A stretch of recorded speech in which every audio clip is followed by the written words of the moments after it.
Okay. Today we're going to be talking about my 1990 F-150.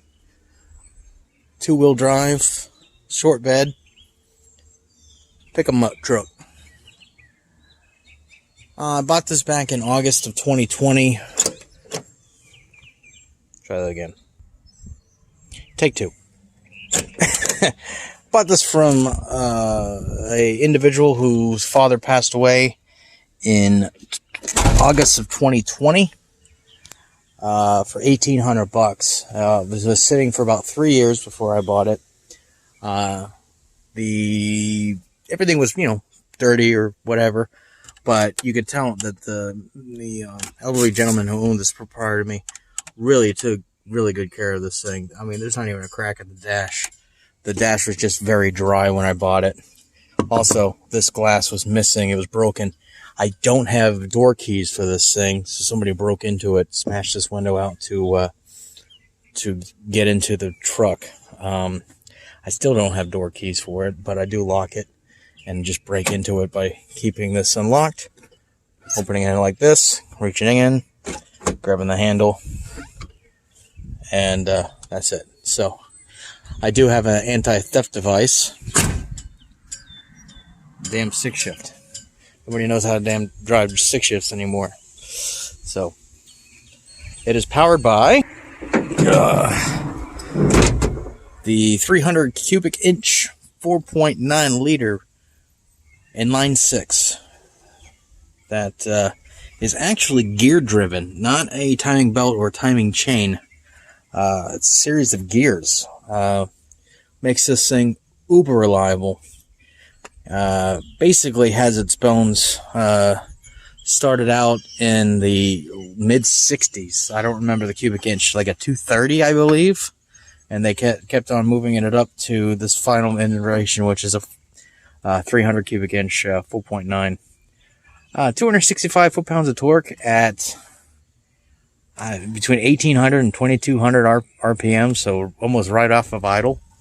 In 86 they went to fuel injection. Like I said, this is a 90 zip tie challenge right there. Great little truck. Everything, mechanical fan. I mean, just a solid old truck. The broke down 3, 4, 5 minutes after I bought it. It needed a new starter, which you can see down there. Also needed a new solenoid. Got a new battery, and then shortly after, already had a new radiator in it. Had a fairly new alternator, but it just was sitting for 3 years, so it got this calcium buildup. Had a problem with the heater. The heater was working, but then it's sprung a leak, so I bypassed it. There you go. So, what else has happened? Oh, yeah, and then about 100 miles after I put a new starter and everything in it, just driving it, slave cylinder went out. You got to remove the transmission to get to it. So while I was on vacation, had a guy at work go ahead and take care of that and put a new master cylinder on it. The clutch was already brand new in it, so I don't know why they didn't do the slave cylinder while they're at it, but as you can see, the radiator hoses are also pretty new on it. They must have done it when they did the radiator. So on that, man, that was pretty much it. The throttle cable also broke, so I had to put a new one of those on. It was not as hard as I thought it would be. Kind of fishes right through there on the firewall, comes right out. It was actually not a big deal at all. This is the XLT Lariat, which is the top of the line trim package, but it has a very strange options. The headliner is part of the package. Also, the deluxe door cards, or door panels, if you will, is part of it. I believe this faux wood trim, the AC, is all a part of that as well. But there is some base elements on this thing. As exterior wise would be also the the deluxe chrome bumpers and what have you. Base elements, though, are the gauge cluster, which doesn't have the tachometer.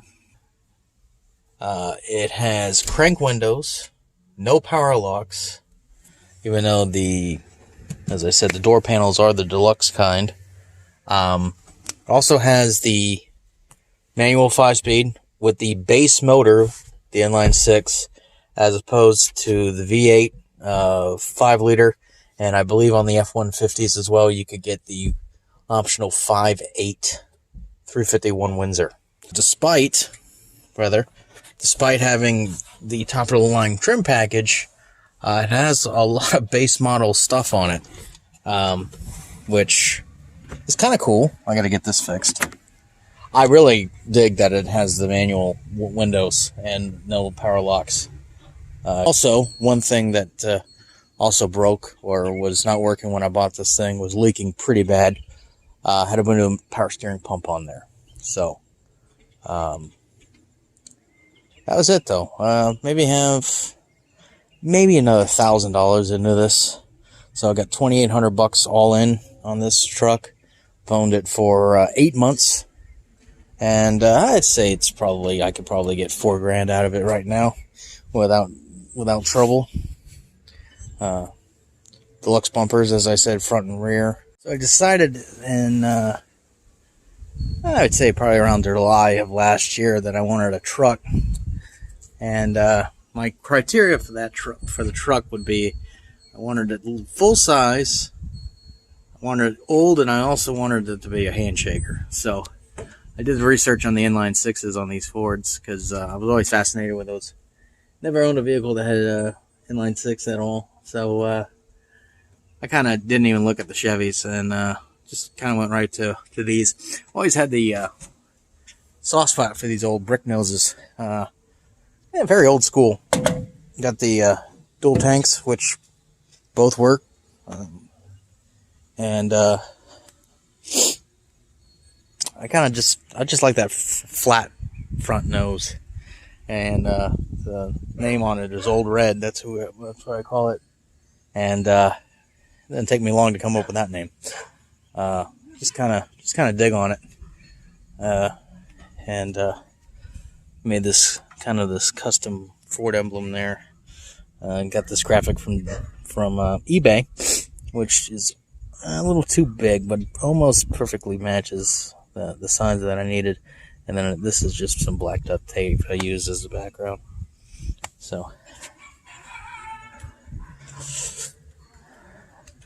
the toolbox came with it, and it's really cool because obviously you can see I got a seam here, made it extra deep.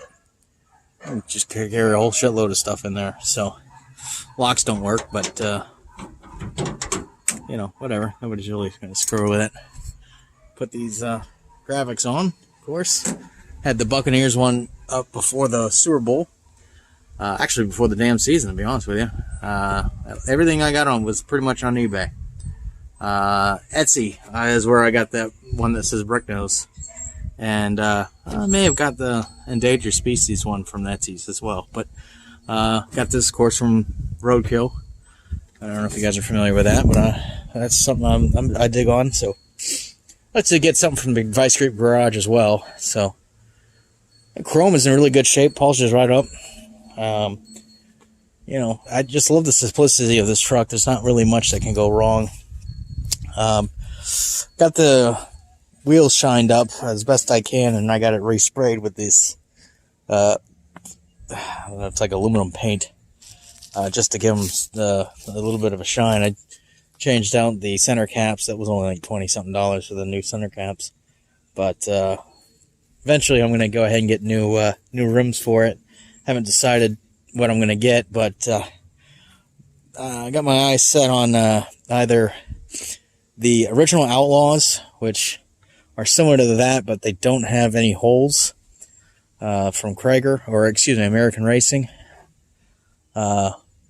They're basically the wheel that was on the Walking Tall truck, which is the same body style as this. I think it was an 88 or 87. The body style was from 87 to 91. And Also, I'm also looking at these slotted old polished dish mags. They're a little bit more money, but I like those a little bit better. So I haven't decided which one I'm going to go with yet. I got a 2-inch lift in the front because there's a 4-inch rake in the back. So with a 2-inch lift in the front, it won't be so noticeable.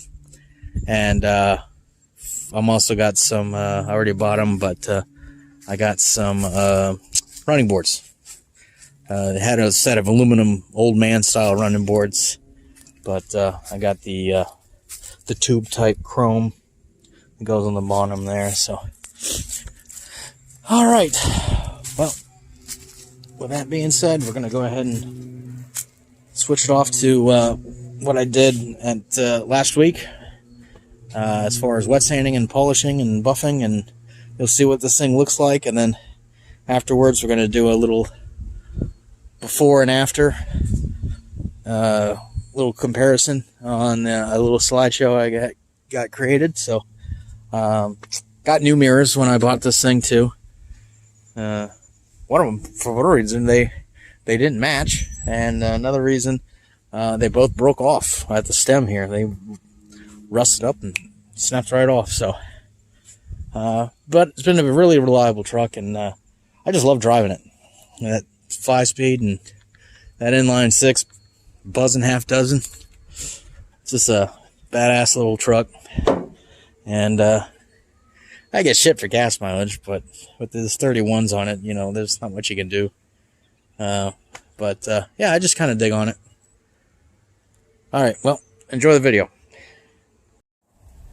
So, as you can see, the parts that I wet sanded and the part I didn't, of course I didn't do the side of the bed yet. See how faded and kind of flat that is? And I know this is just dripping wet, but this should be what it would look like if I buff it and polish it up right. Just give that shine right back. And that's all I'm looking for, really. I'm just kind of just looking at just to brighten it up. I've wet sanded the hood and the fenders and the passenger side door and the fender on the other side. So that's the look I'm looking for. Nothing perfection, just giving back the gloss. This is already dried out, and at least it's kind of like a one consistency here. It doesn't have that overspray that it did before. So moving forward, that's what I'm looking for.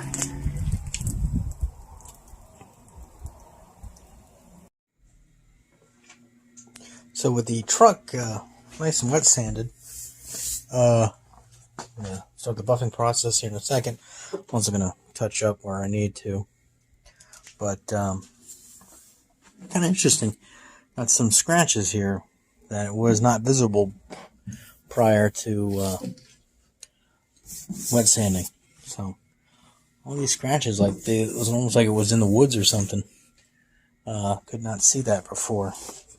I've owned this truck since August, and it's April right now, so you can really see it. Let's see here. Dust here. Where the hell was it? Yeah, right here. Look at that. Yep, that's kind of. Almost looks like somebody etched something in it. No, it almost looks like letters. Yeah.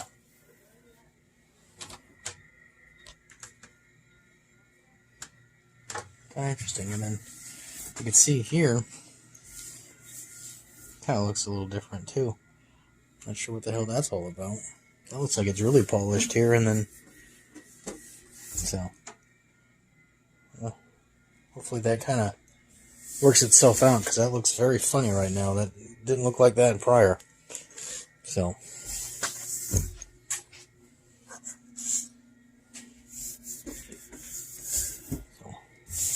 all right, we'll see what it looks like later.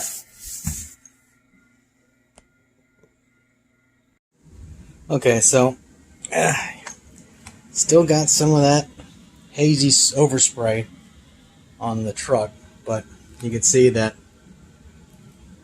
This is roughly what the truck looked like when I first got it, before I ever buffed it or anything. So, yeah, you can see the difference. That is just with the cutting compound after the wet sand. So, I'm still going to hit it with the polishing compound, but you can see that there is a massive difference between the two already. So, a little bit of sheen coming through. Not going to be anywhere near perfect.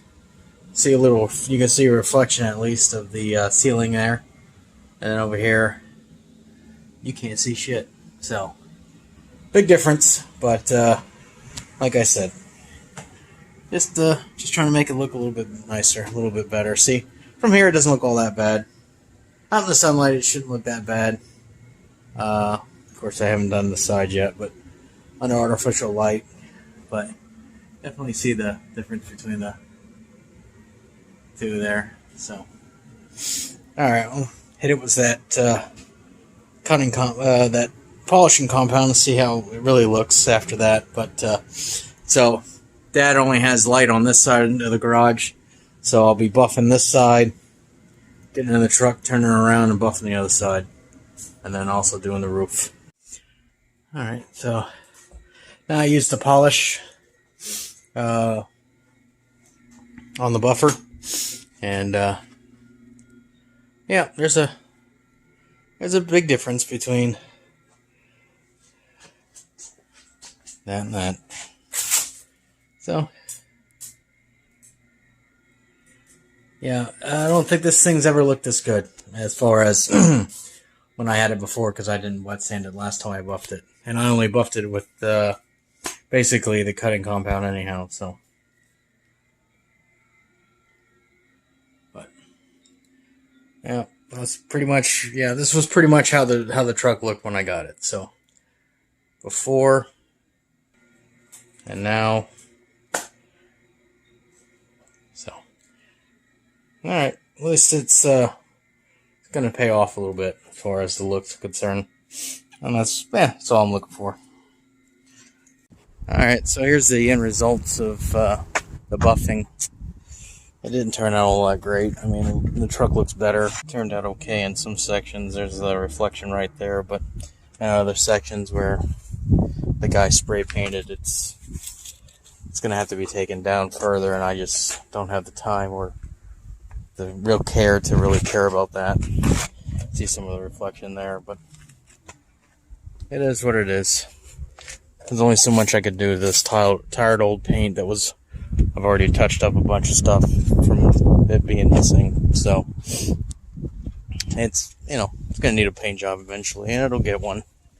But, for now it's just a decent looking 31-year-old daily driver beater truck. So that's it.